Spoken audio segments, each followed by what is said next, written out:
How to improve your accent. Welcome to my channel, where we make learning English easy, fun, and accessible for everyone. I'll be your guide as we embark on this exciting journey together. On Tuesday, while I was at work, something interesting happened. Two customers came to our cafe. They were a husband and wife. The man started to speak to me. I knew he spoke English, but I didn't catch what he was saying. I didn't know what he wanted. I thought he wanted something we didn't have. So, I called my boss. She spoke with the man and sold him 2 coffees and 2 of our regular sandwiches. I was surprised. When they left, I went to my boss and told her I was sorry I didn't understand the man. She said it was fine, and that this can happen when people speak with an accent that is new to us. She told me the couple was from Spain. The next day, I went to school and shared this story with my teacher. I said I felt really embarrassed for not understanding our customer. I wasn't sure if my English was good enough for my job. I started to doubt myself. My boss was okay with it, but I still needed some help from my teacher. I wanted to know what I could do in these situations. My teacher said, "I understand you are used to the English spoken in London, but you aren't used to the Spanish accent. Your ears aren't trained to listen to it. All you need to do is listen more to Spanish English. You have to get used to this accent as well. What happened to you can happen to anyone. When you already speak English at some level and go to a country where people speak with a different accent, you shouldn't be surprised if you don't understand. It's okay, and it usually takes about 2 weeks to get used to a new accent. You shouldn't think there's something wrong with you when you don't understand an accent. With practice, you can train your ears to any accent." Then I ask, "What can I do to understand the Spanish accent?" I don't live in Spain. Our teacher says, "You can watch films with Spanish English or watch comedies from Spain, and soon you'll understand." I thank her. After school, I go back to work. At about 7 o'clock, 2 interesting customers come to our cafe. This time, they aren't from Spain, they are foreigners. They want to buy some coffee. They are 2 ladies, and it's clear their English is very basic. My boss is serving them, and when she hears they don't speak English very well, she does something clever. She changes her English.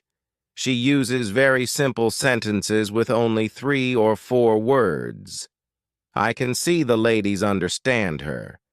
They buy 2 coffees, 2 sandwiches, and 2 cakes. They are happy, and my boss is happy too. When the ladies leave, I tell my boss it was nice how she changed her English so they could understand. My boss says that sometimes she has to speak in very simple English. It doesn't matter if the customers speak English well or not. They are our customers, and we have to do everything possible to make them feel comfortable. If they see they can speak English here, they might come to our cafe every day. I think my boss is a good businesswoman. She does everything she can to make our customers happy. It's true that we have a lot of customers. Our cafe is busy every day. When you want to understand people with a special accent, listen to audio in that accent for a while. You can do that at your level. The next day at school, I tell my teacher about my experience with my boss and the 2 ladies who didn't speak English very well. Our teacher says, "Great! Your boss must be a very smart lady." It's true that you can communicate with anyone, even those who speak English very well can have conversations with beginners. Today we will talk about different levels of English and what you should be able to do at each level. Let's start with the lowest level of 900 words. At this level, students can talk about basic, everyday things. Speaking is very limited, but it is possible to communicate slowly for a short time with people who want to talk to you. Your sentences are short, usually about 4 words. If others also speak in short sentences, you can have a basic conversation. When students move to a higher level, which is 2,000 words, conversations become easier and sentences are longer. This is the level most of you in this class are at right now. You should be able to talk about many things from your life. Family, hobbies, jobs, and traveling are some topics you can discuss. Sometimes you might have trouble when you want to have a deeper conversation on certain subjects. However, this level of vocabulary is usually enough for everyday English use. If you want to engage in deeper conversations on many topics, knowing 3,000 words is beneficial. Your goal as an English student who wants to speak well should be to learn 3,000 words. Of course, you can learn more than that. The more words you know, the easier it will be to communicate in English. But 3,000 words is typically enough to talk about almost everything. I think the 2 ladies at our cafe knew about 900 words. My boss adjusted her language to their level, and she was able to have a basic conversation. I was surprised when they left. I went to my boss and told her I was sorry I didn't understand the man. She said it was okay. After school, I returned to work, and the 2 ladies came back. They also brought 2 friends. It was my turn to serve them, and I spoke to them in simple, short sentences. They understood me, which was great. They told me they were tourists from Korea and liked our cafe because people understood them here. On Thursday, I went to school again. One student asked an interesting question. I am very shy when I have to speak English. Can you help me overcome my shyness? Our teacher said it's natural to feel uncertain or shy when using a foreign language. We are doing something we are not perfect at, and the chance of making a mistake is high. I remember being very shy when I learned new languages. I was afraid of making mistakes, and when I did, I felt embarrassed. Now it's different. I use languages for communication and focus only on that. I'm currently learning Italic, and embarrassing situations can happen, but they don't stop me from using it. Sometimes I still feel shy when speaking Italic, and I might blush, but I don't worry about it. It's a natural feeling that doesn't last forever. I keep using Italic because I know that practice is the only way to improve. I remind myself that I'm a student on the path to good Italic. You can't skip levels overnight. A beginner can't become a perfect speaker in 1 hour. When I can speak some Italic, I provide value to Italic speakers. You should see it the same way when you can speak some English. You can have conversations with others, and that's great. Look at what you've achieved. You know 2,000 words. Many students think knowing English means speaking like a native speaker with perfect pronunciation and grammar, without any mistakes. They feel embarrassed if they aren't perfect, but this isn't necessary. All of you are doing great because you already speak some English. Keep working on it, and your shyness will gradually lessen. I like what our teacher tells us. I sometimes feel shy too. I know I should practice speaking more, but in some situations, I hesitate to avoid feeling foolish. I've decided to be a bit braver in those moments. Then one student said, "Sometimes I want to say something, but I don't know the word. I stop and feel very stupid. The next time I can speak English, I don't want to because I'm afraid of feeling stupid again. Can you help me?" Our teacher said that when you start speaking English, you have to prepare for the fact that there will be times you don't know a word you want to say. In those situations, you need to learn how to describe the word instead. This skill is very important when learning a new language.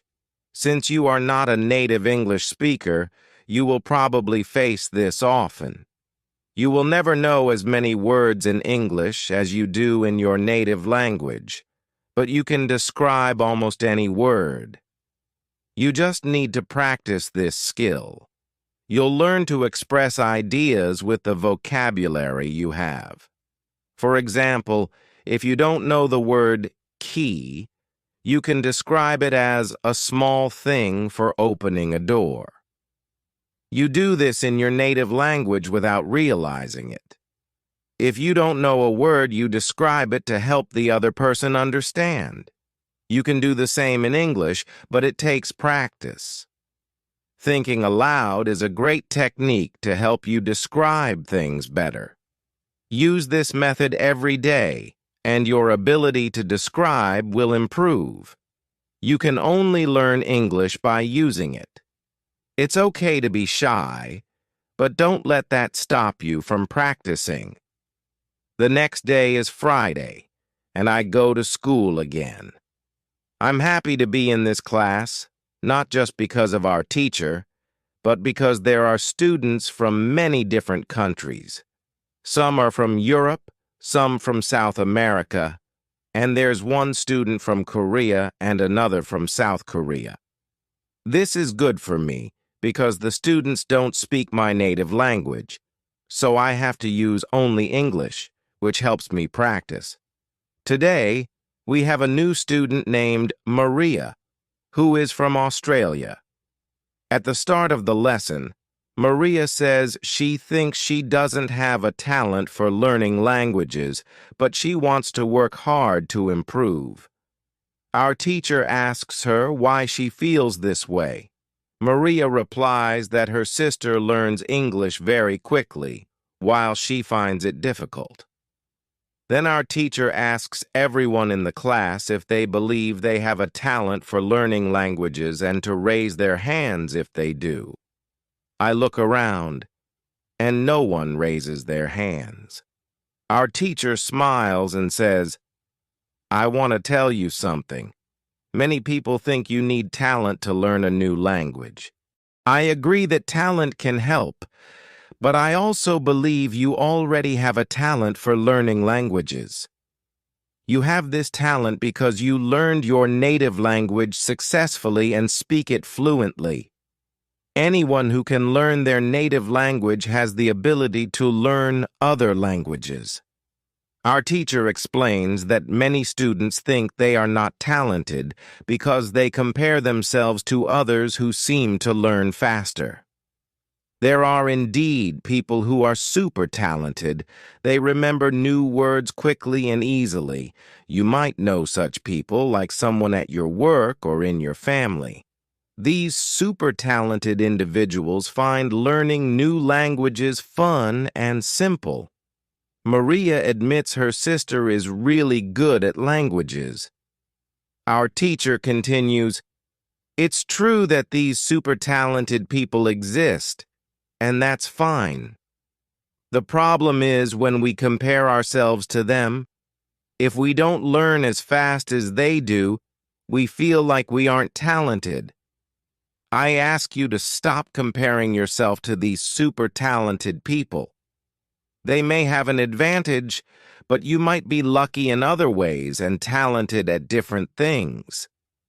Maybe you're better at singing, swimming, playing tennis, counting, cooking, or fixing cars.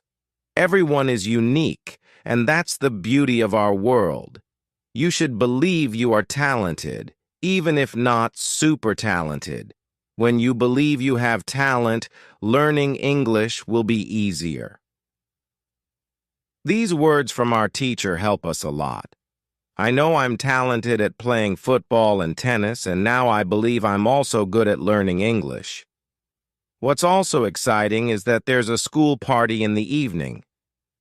I'm really looking forward to it. I know some girls from our class are going, and I hope Maria will come too. I've known Maria for only one day, but I like her a lot. If you can speak your native language, you can learn English too. If you can speak your native language, then you have the talent to learn English. On Monday, I go to school again. Our teacher asks us how Friday's school party was. One student says the party was great. We had a lot of drinks and fun. The girls from our class enjoyed it too. I had a wonderful time because Maria was there. We talked and danced together, which was lovely. There were also two boys from my football team at the party. They were from Ireland and had basic English skills. They could only speak in short sentences. But they were extremely funny, making a lot of jokes about life in England, other players on our team, and girls from their class. Everyone laughed. Their sentences were very short, usually 3 or 4 words, but they spoke with confidence. When we talk about the party, I tell my teacher it was interesting to see that someone with limited vocabulary can still speak fluently. I know some students at a much higher level who struggle to speak. My teacher says this is an interesting observation. She explains that the two boys from my football team demonstrated what all students should do. They used what they knew and focused on what really matters: communication. Then one girl asks, "So what should we do if we want to speak English fluently? Should we go to parties and make jokes?" Our teacher replies, "First, let me explain what fluent speaking means. Many students think fluency is about speaking quickly with perfect grammar. However, a better definition is speaking without long pauses. Some people can do this with 1,000 words, while others might need 2,000. Yet, there are also those who know 3,000 words but still can't speak fluently. If you want to speak fluently, you must practice speaking. There's no other way to improve your fluency. Speaking is a physical activity, just like playing a musical instrument. If you want to play the violin, you need to train the connection between your brain and your finger muscles. Similarly, to speak well, you need to train the connection between your brain and the muscles in your mouth. If this connection isn't regularly trained, you won't be able to speak fluently, no matter how many words you know. You can't complain about your fluency if you don't practice speaking often. You might meet a foreigner who wants to speak with you in English. You want to share your thoughts, but you can't find the right words. After the conversation, you replay it in your mind and realize you knew the words all along, but it's too late. The conversation is over. These situations happen because you haven't practiced enough. Your speaking isn't automatic. To speak fluently, you should practice for at least 25 minutes a day. You can talk to a real person, or if that's not possible, try thinking aloud. It's important to really vocalize your thoughts, not just think in your head. This helps strengthen the connection between your brain and your mouth. If you want to speak fluently, speaking for 25 minutes every day is essential. During the next lesson, a student asks an interesting question. She says, "Next week I'm going home, and I'd like to continue studying in my country. How do I choose a good school?" Our teacher replies that it's a great question. She believes that if you read, listen, and speak a lot, You can learn English naturally without needing a school. However, if you're willing to pay for education, a good teacher can help you learn faster. To find out if a school is good before starting, she suggests visiting www.testlanguages.com. There, you can check how many words you know. After 5 lessons at the new school, take the test again to see how many new words you've learned. If you're happy with your progress, you can continue with the lessons. It's also important to enjoy each lesson and look forward to the next one. Our teacher mentions that she also offers private lessons via Skype. If you can't find a good school in your town, you can contact her for help. One student expresses excitement about the possibility of private lessons and says, "I didn't know I could have lessons with my teacher." In summary, when you go to school, it's important to see your progress and enjoy every lesson. On Wednesday, I go to school again. At the beginning of the next lesson, Avia asks our teacher, "How do you know all this? Where did you learn all this information?" Studying languages. Our teacher explains that there are many ways to learn and teach languages. The first way is through experience. She has been teaching for over 7 years and has learned what works and what doesn't. She uses effective methods in her classes. She also studies materials about language learning online and tests interesting ideas in her lessons. If something works well, she uses it in all her classes. Another way she gains knowledge is when she has questions that need answers. During these moments, she goes to her magic park to find the answers. Avia is curious and asks, "How do you get answers in the magic park? Where is this place? Can we go there too?" When she has a question, she goes to the magic park, sits on a bench, relaxes, slows her breathing, and clears her mind. Then she asks her question. Sometimes the answer appears as a new idea, sometimes through conversations with others, or even from interesting videos she watches later. Occasionally, the answer comes to her in the morning when she wakes up. She finds it remarkable how answers keep coming, and she feels grateful for them. She says the park is just a 10-minute walk from here, and is a lovely place where many people go to relax. She calls it a magic park because it feels magical to her. I find her words fascinating. I didn't know you could ask the universe for answers. Maybe in the future, if I have a question, I can visit the park too. Our teacher clarifies that what she's about to say might sound strange, but she believes that if you ask the universe a question, the answer will come. Summary of learning English the next day. A girl asks, "Thank you for the information on learning English. Can you give us a summary of what we should do every day to learn it well?" Our teacher agrees and says, "To speak English well, you need to do 3 things: read, listen, and speak. It's important to spend about the same amount of time on each activity. If you skip one, your progress will be slower. From my experience, you should use English every day for at least 90 minutes. You don't have to study, but you should engage with the language actively." She then explains each activity in detail. Reading.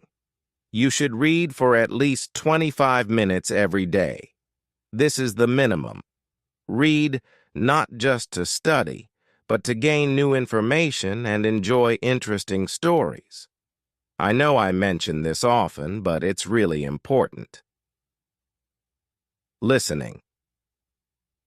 You should listen to English for at least 25 minutes daily, focusing on topics you find interesting. Start with simple audiobooks or news, and gradually move to more complex material as your skills improve.